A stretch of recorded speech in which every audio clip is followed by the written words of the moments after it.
you might want to hold that applause until the end. As Rick says, I talk about money, politics, religion. And if anyone here is not offended by something I said today, I haven't done the job, okay? As you can tell from my accent, I grew up in Boston. You know better. I grew up outside Lexington, Kentucky on a tobacco farm. People are always asking me, why do you do what you do? And the answer for most of us, if you think about it, is whatever our cross is, as Jesus put it, the burden, major burden, we usually end up doing something that eliminates that burden, or pain, or tension, whatever you want to call it. Well, I worked in the tobacco fields every day, but my dad would tan me if he caught me smoking a cigarette, okay? I went to high school. My coach was, we play a little basketball in Kentucky. I don't know if you know that or not, but it's our state religion, okay? But anyway, my coach taught health class as well. He'd show us those pictures of diseased lungs, all the money that you're going to spend over your lifetime on cigarettes unnecessarily. Then we go to basketball practice. He would threaten to kick us off the team if he caught us smoking cigarettes. Okay? When basketball practice was over, he would recruit the better athletes to go help him harvest his tobacco crop. The Wall Street Journal once did a front page article on the economy of Kentucky. Number one crop, marijuana. Number two, tobacco. 3, bourbon. 4, horse racing. And of course, if you've done all that, the 5th has to be religion. That is a true story. So that's sort of what I've had to work with my whole life. Then I went to college, majored in political science. Never heard anyone mention anything about Judeo-Christianity and its contribution to our democratic republic. Okay? That bothered me a great deal. I'd like to blame that for all the bad grades I got. That wasn't exactly it.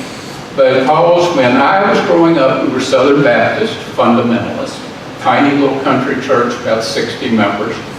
We had 2 books in the house.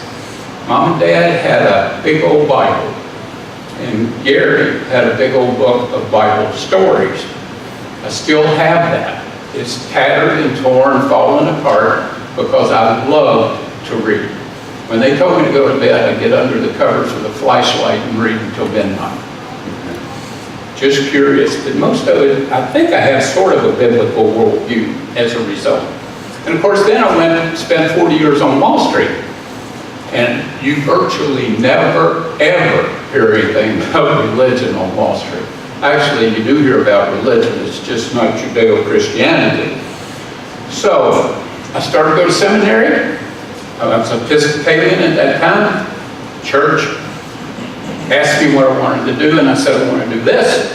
And they said, well, you know, we don't teach anything about this. I said, I don't want to major in it, I just want to study it. And they said, no, we don't teach it, nothing.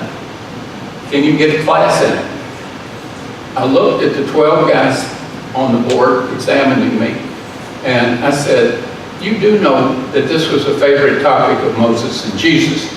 And they said, yeah, but we don't teach it. Okay? Just like Rick said. I don't think, when I went to Rick's Lutheran Seminary in Minneapolis, that any seminary we have teaches any of this. In essence, what we have done, and I'll explain why, over history, hundreds of years, is, in essence, Judeo-Christianity has taken the next world, and we have left this world to the politicians and economists. Okay? That's sort of where we are today, and I'm going to explain how that happened. It's not all Rick's fault. You'll take it, huh, Rick? But why do we even care? Oh, I forgot. Yesterday, how many were in yesterday's session? What we did is study the American economy. How many have you ever heard we have a $22 trillion federal debt? It's on a big billboard up in Times Square, isn't it? Every minute reminding us the size of the federal debt. And then I asked people, what are America's assets worth? And everybody looks at me like, I don't know. Okay. Well, yesterday we heard or read a report from the Office of Management and Budget in the White House, that's the financial arm, that said America's assets when Obama took office, okay, were $125 trillion. And that was when Obama took office, okay? There was a fellow, a businessman named Donald Trump, back in 2012, who decided he wanted to estimate the value of all of America's work. Discovery Channel produced this DVD. I was going to show you a little bit of it, but that got complicated. Long story short, Mr. Trump at that time said America's net, you pay off all the debts of America, was $280 trillion.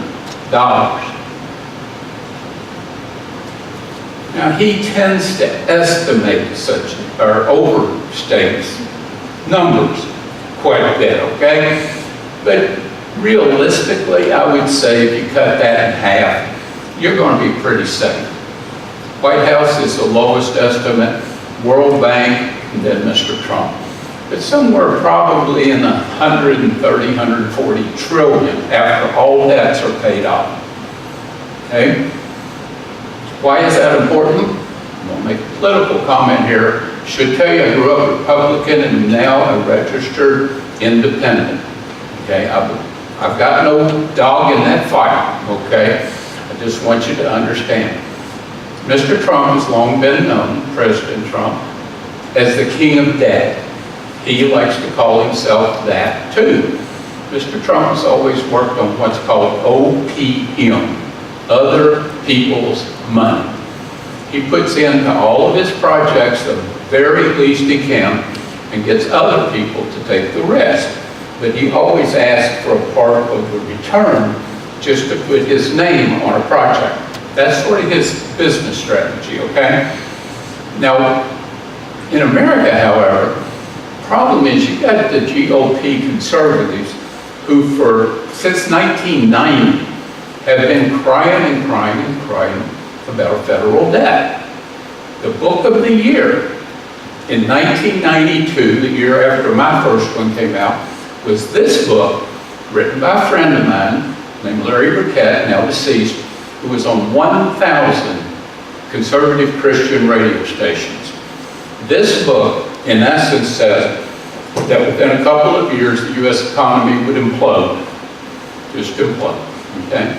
I had a client, a widow in Tampa, who went to one of his seminars, came back and said, I have to see you, sat down, and she said, I want to get my money out of every investment I have, because the world's going to implode within a week.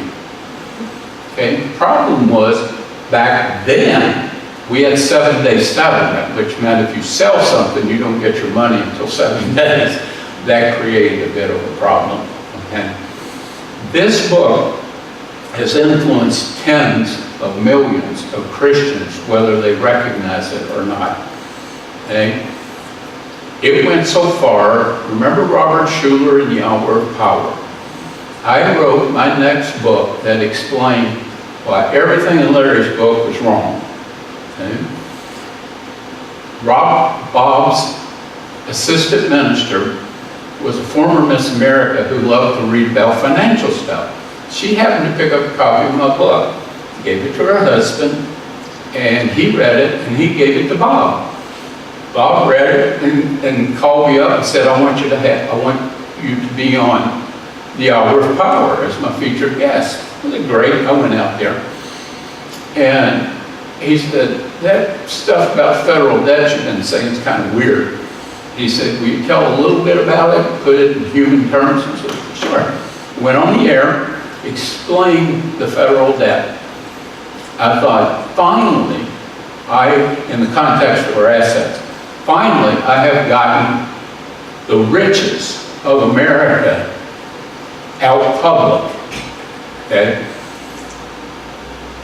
Problem was when they edited the show, they did 2 shows so they could combine what you saw on TV. They took out everything I said about America's blessings. Okay? They literally did not believe I knew what I was talking about. But Bob thought I was reasonably intelligent, so he asked me to serve on the board of his ministry, which was the largest in the world at that time.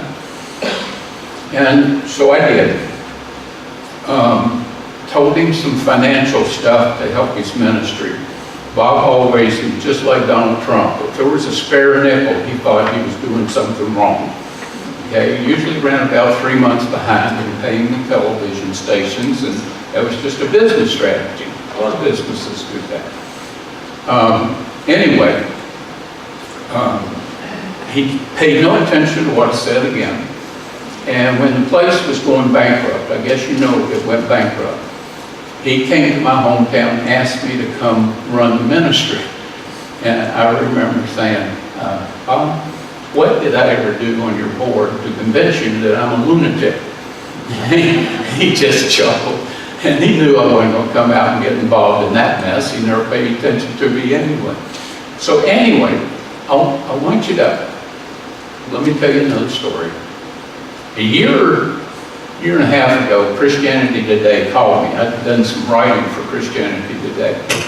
And they said, we're doing a special on the federal debt called, is the federal debt immoral? Not impractical or whatever, or unmanageable, but immoral. And I said, okay, so I gave them my story about why it's not. We accumulated most of the federal debt, the most recent, when Ronald Reagan decided to spin the Soviet Union into oblivion and, in essence, got rid of communism. Most people just think it's, conservatives think it's all out of control welfare spending by Washington, of course. But it was really the military buildup that created a lot of the debt.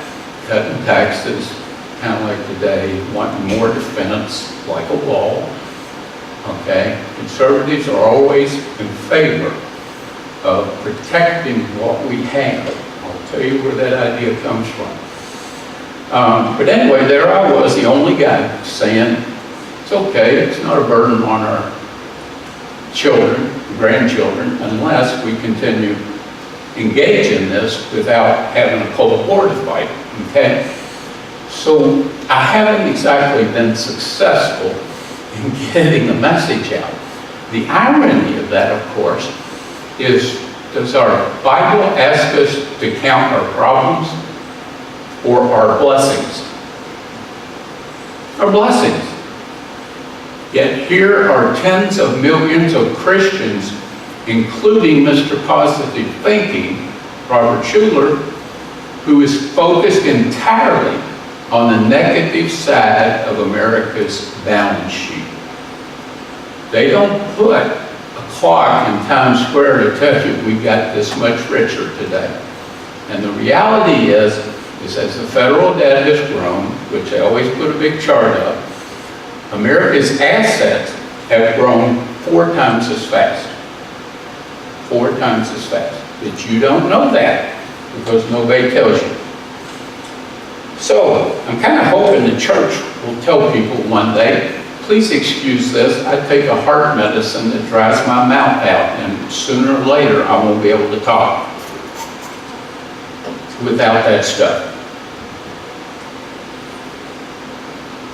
Why do I worry about, back to the point about the king of debt. He promised to pay off the federal debt while he's campaigning, but we all know that was campaigning, okay?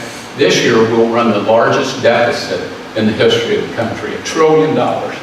Since Mr. Trump's been in office, we have added $2 trillion, whereas he said promised, if you want to use that word, that he would pay off the entire federal debt of $22 trillion by the time he left office. Do you think if Donald Trump thinks America's worth $280 trillion, that he's going to be concerned about running $1 trillion deficit every year? His mind, peanuts. So what I'm saying is don't hold your breath, okay? And especially don't let it impoverish your spirit to understand they're not going to cut out deficit spending in Washington. That's keeping the economy afloat. $1 trillion, think of this way. You want a balanced budget, okay? But you also want to live the good life, right? So what do? You go out and spend a bunch of stuff and put it on something called a credit card. Now, unfortunately for you, you have to pay that off, or your children do. And people therefore say, federal debt's the same way. It's a burden on our grandchildren. Federal debt's never going to be paid off, folks. They just roll it from one decade to another, to another, to another, and during periods of war, deficit spending is going to go up, and it's going to go up even faster. Robert Fogel has a PhD in sociology. I think he's at the University of Chicago, excuse me, hit the wrong button. And he wrote a book called The Fourth Great Awakening. He is a non-believer, but he wrote this book, and the Fourth Great Awakening means he believes that Christianity is about to enjoy another great awakening, the fourth in our history, okay?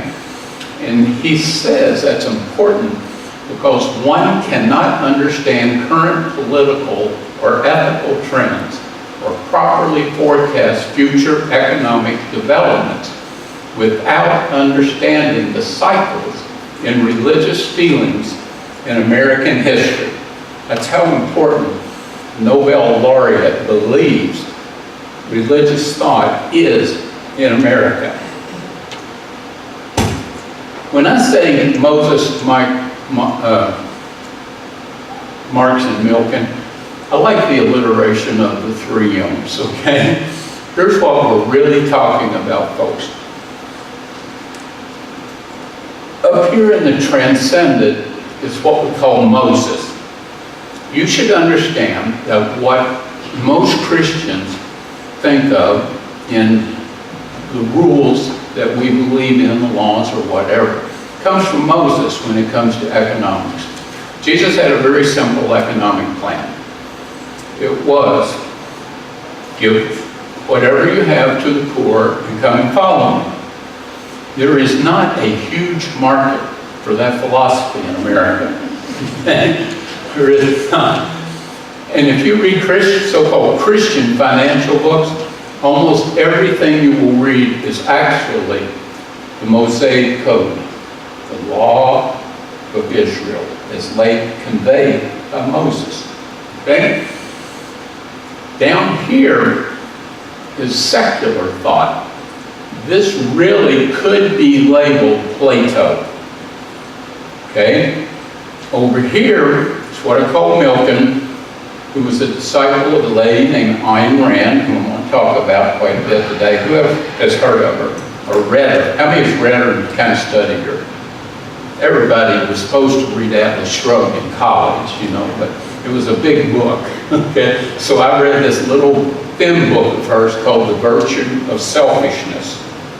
The Virtue of Selfishness. And it's represented by Michael Milken in the modern world, but that thought actually, you can back it all the way to Aristotle.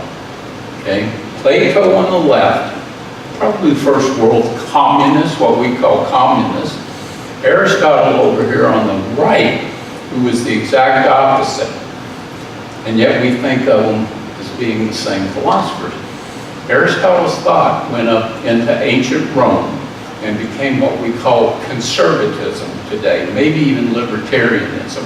I'll explain that as we go along. Here's one reason I've tried to work in the evangelical subculture because of something God did. I called chance, but I guess God did it because he wanted to punish me for all my past sins, okay? I thought I had fallen into heaven. You've heard the story about the guy who went to the shoeless kingdom, okay? Evangelical Christianity, when it comes to economics and money, is a shoeless kingdom. And I thought, boy, I'm a shoe salesman, and it's going to be easy, right? The problem is all the leaders in the shoeless kingdom has convinced all the people that they want to be shoeless. They don't want to know anything about economics or money, and I will explain that in just a few minutes. But when Baylor did a survey, a religion survey a few years ago, they said that in essence, the more you read the Bible, okay, the more liberal in political terms and economic terms today you will become. That drives my conservative friends crazy. I can guarantee you it's true, especially when it comes to the field of economics, which, by the way, is the reason you will never see a regular column on economics and money in publications like Christianity Today and so on. Most conservatives believe they are Bible-believing, okay? They're not. What they really teach is a lot of Aristotle on the right over there, and they throw in a few irrelevant Bible verses, and they think that makes it Christian. They baptize it, okay? Very little actual philosophy. That's not a personal opinion. Christianity Today once did a survey of the students at Wheaton. These are the best and brightest of upcoming evangelical leaders, okay? They published a story that said the greatest story never read. And it was about the abysmal biblical literacy of evangelical students and evangelical leaders. They simply don't know what's in there. They have a few guys like Larry Burkett will baptize a few secular notions, conservative notions, but they really don't base it on the Bible. I'm not saying they should. Okay, you're going to find out that everybody in America is an economic liberal or progressive. The only conservatives, I once served on the board of Messiah College of Pennsylvania. We had a lot of Amish in that neighborhood. The banks up there had special accounts where they would not pay the Amish any interest. Okay? They really love the Amish people. They got a lot of money, but they don't have to pay them any interest. Just put it in the bank and keep it safe. Okay? You'll find out in a minute how Christianity for great centuries would not allow the earning of interest until Martin Luther came along, ironically.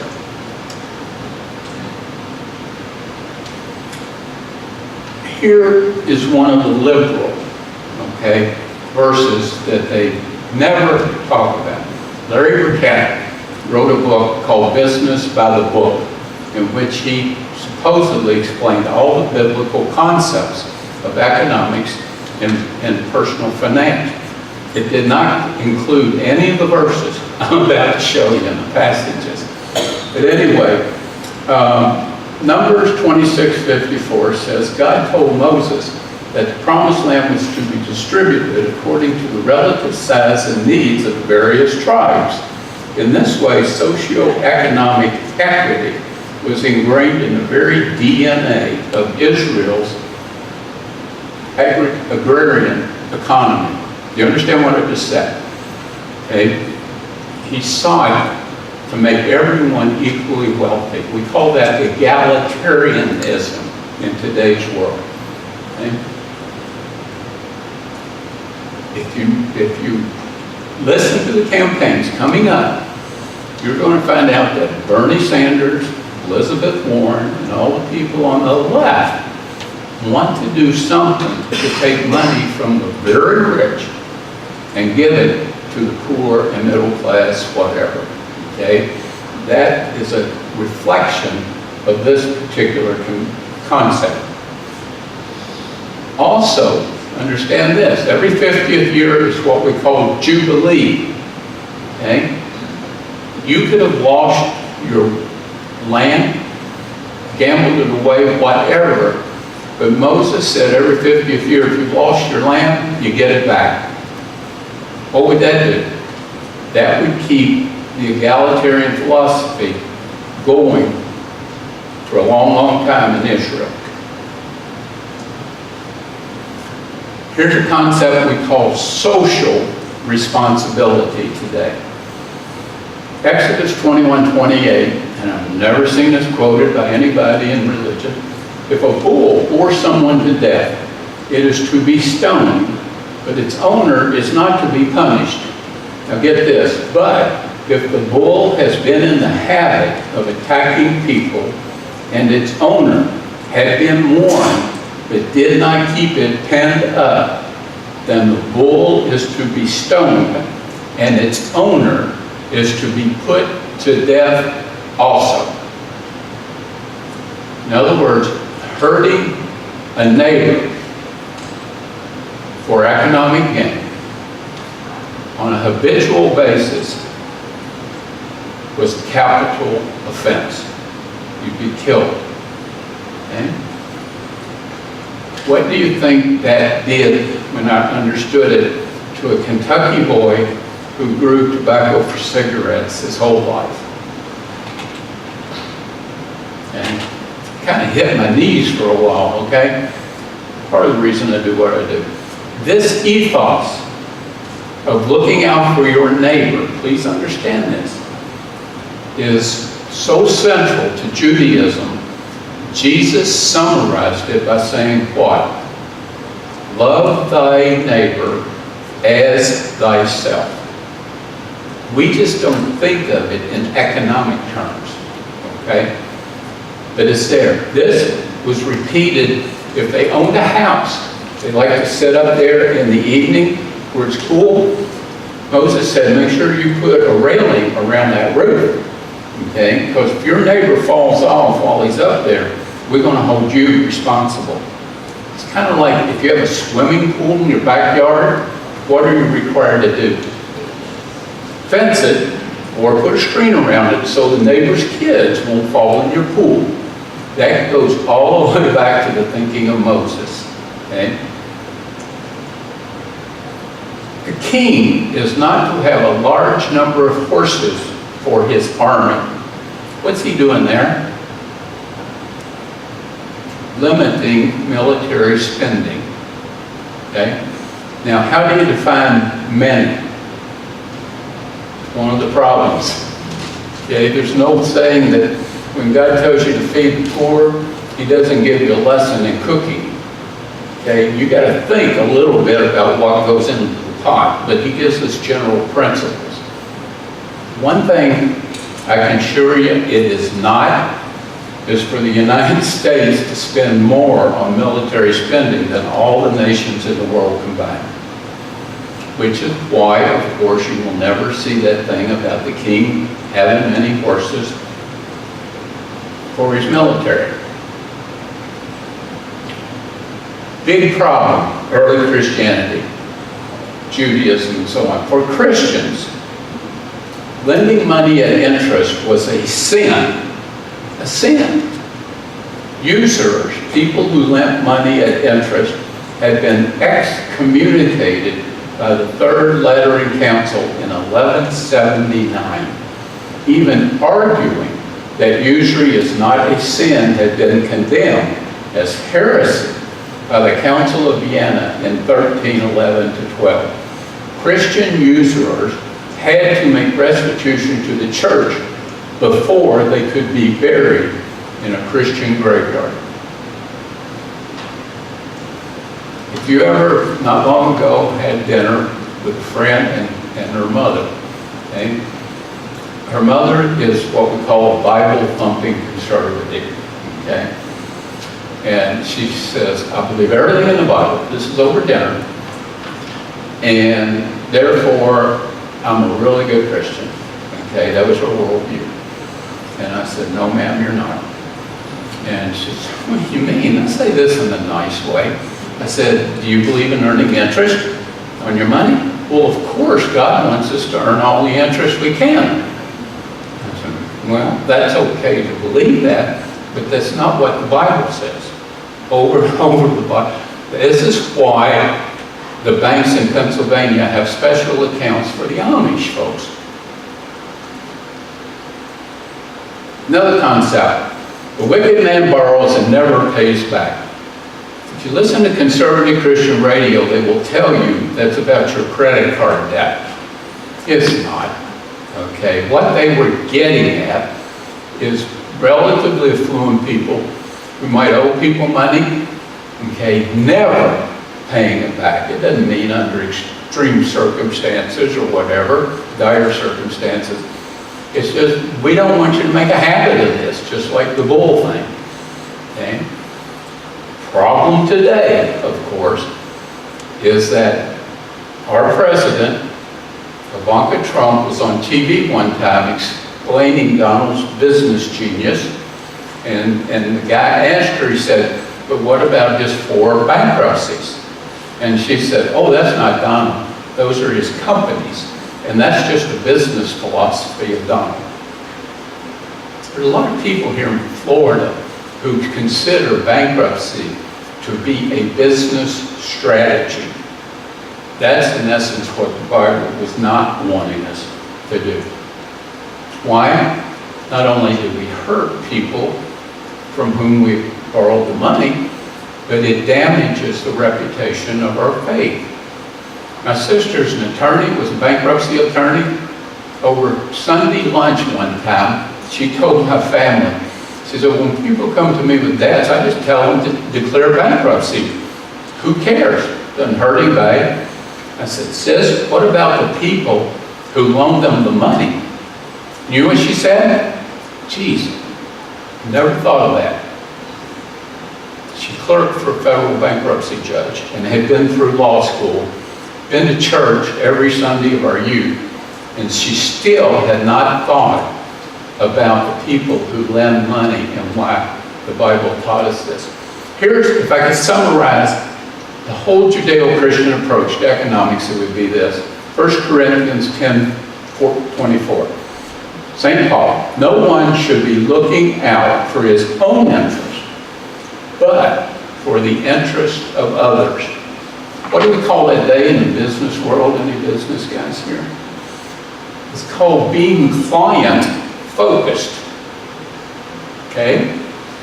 Sir John Templeton used to tell me, if you can forget entirely about yourself and work only for the good of your clients and others, you will be successful financially because people will want you. Right?